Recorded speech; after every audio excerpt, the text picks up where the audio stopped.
première vidéo. Je suis Nesséline, coach business et spécialiste en marketing et en management d'entreprise. J'aimerais aujourd'hui parler d'entrepreneuriat, de femmes entrepreneurs et surtout des peurs et des obstacles qu'on a tendance à faire face lors de notre création d'entreprise. Donc tout d'abord, j'aimerais vous expliquer le concept de ma chaîne. En fait, Social Lavender, c'est quelque chose qui est né d'après une envie d'aider des femmes. J'ai eu envie d'aider beaucoup de femmes, vu que moi je suis entrepreneur et je travaille pour moi-même. Donc j'ai eu beaucoup de questions sur Instagram, j'ai eu beaucoup de personnes qui m'ont approché et m'ont demandé beaucoup de conseils et tout.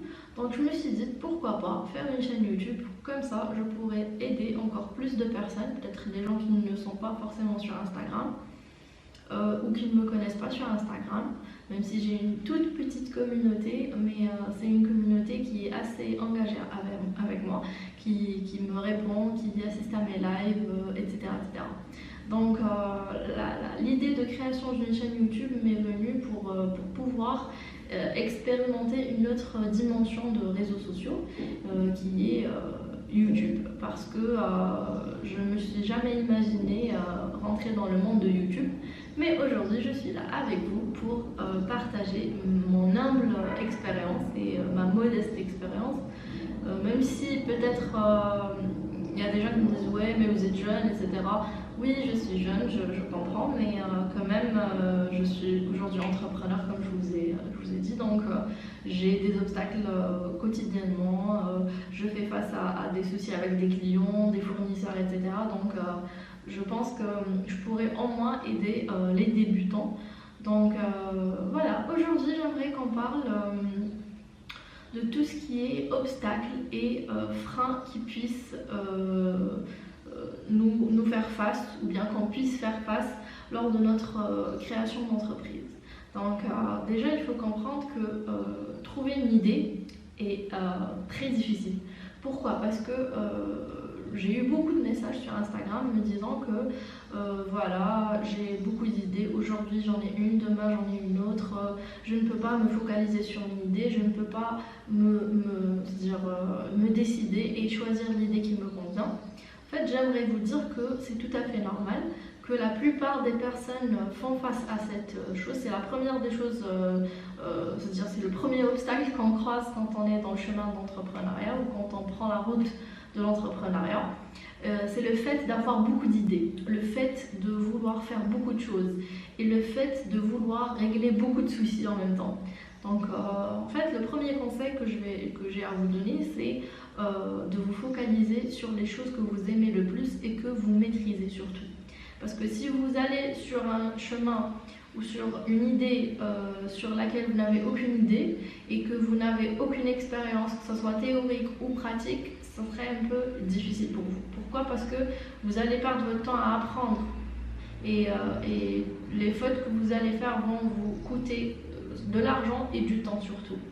Donc moi je vous conseille de commencer par les choses que vous connaissez, les domaines que vous maîtrisez surtout et les sujets que vous aimez le plus. Et combiner bien sûr toujours avec l'idée ou la tendance avec la passion et c'est ce qui fait se dire quelque chose d'unique.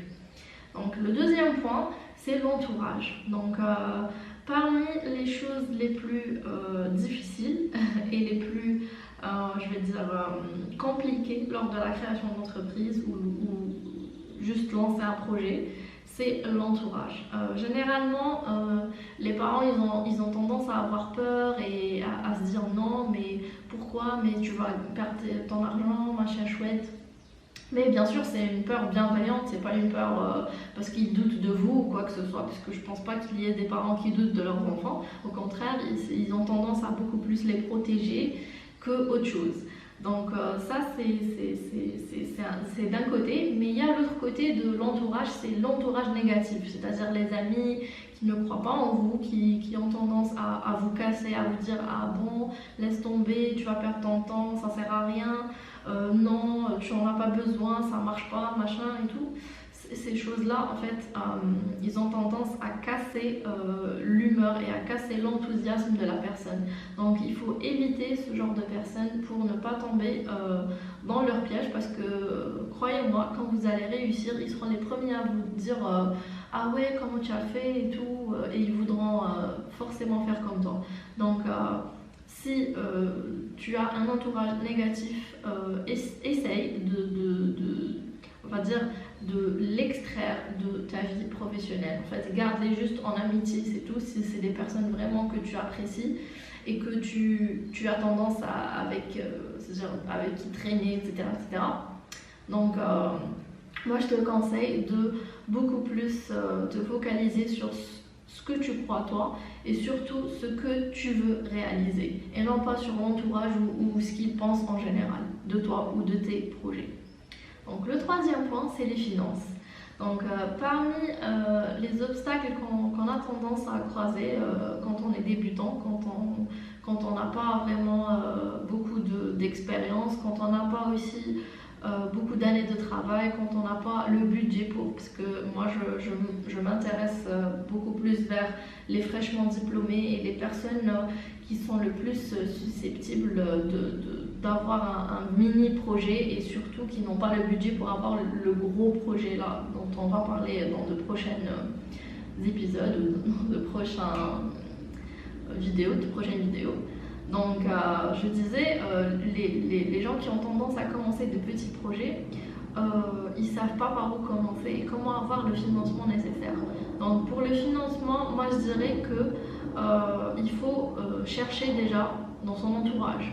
Est-ce qu'on peut faire un prêt chez ses parents? Est-ce qu'ils peuvent nous financer nos projets et après on va leur rendre avec des bénéfices ou pas?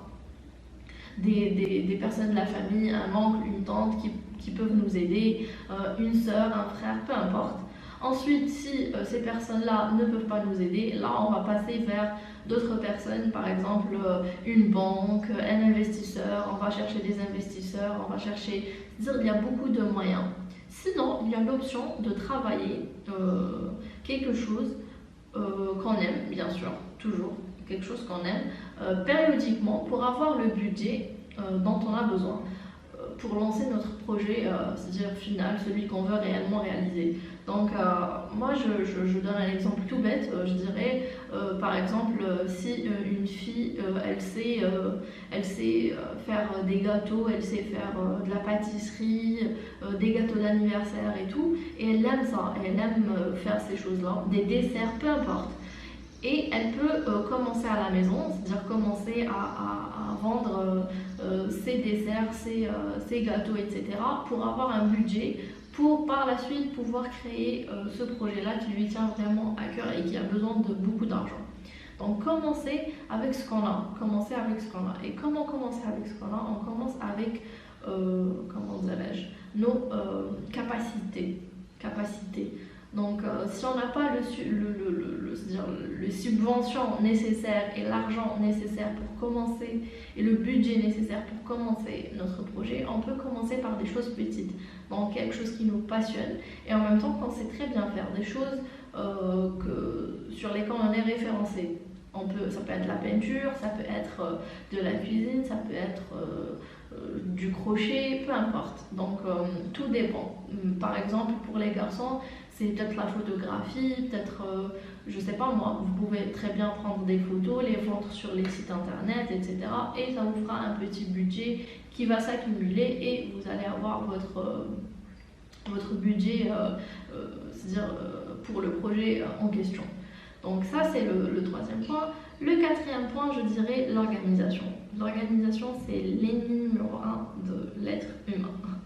Plus on est organisé, mieux c'est. Moins on l'est, plus ça va nous retarder sur beaucoup de choses et ça va nous faire beaucoup de problèmes. Donc s'organiser c'est très important et je dirais c'est pas primordial mais c'est nécessaire, c'est une nécessité. C'est comme la pyramide de Maslow, je dirais, c'est une nécessité totale, surtout quand il s'agit de vouloir avancer rapidement. Si on n'est pas bien organisé, je pense pas qu'on puisse arriver à faire les choses dans les dates limites, c'est-à-dire dans les deadlines, on ne pourra jamais les respecter. Donc organisez-vous, faites en sorte de prendre un cahier et faire des to-do list, faire des priorités surtout, c'est-à-dire se focaliser sur 3 priorités seulement, parce que si on met beaucoup de priorités et beaucoup de points, on va faire en sorte en fait ça va nous décourager, et ça va on va se dire qu'on n'a pas fait grand chose alors que si. Donc moi je pense qu'il serait mieux de commencer avec 3 objectifs seulement par jour, et ensuite si on arrive à les atteindre et les finir avant la fin de journée, on rajoute d'autres en fur et à mesure. Et comme ça, quand on fait notre bilan de la semaine ou de la journée, on va comprendre que voilà, on va être motivé, on va se dire ah ouais c'est bon, j'ai fait beaucoup de choses aujourd'hui, etc., etc. Donc voilà, je pense que j'ai fait le tour sur les 4 points, qui nous retardent beaucoup lors d'une création d'un projet ou d'un lancement d'un projet ou d'une quelconque requête, que ce soit dans la vie professionnelle ou personnelle. Ça s'applique dans les deux cas.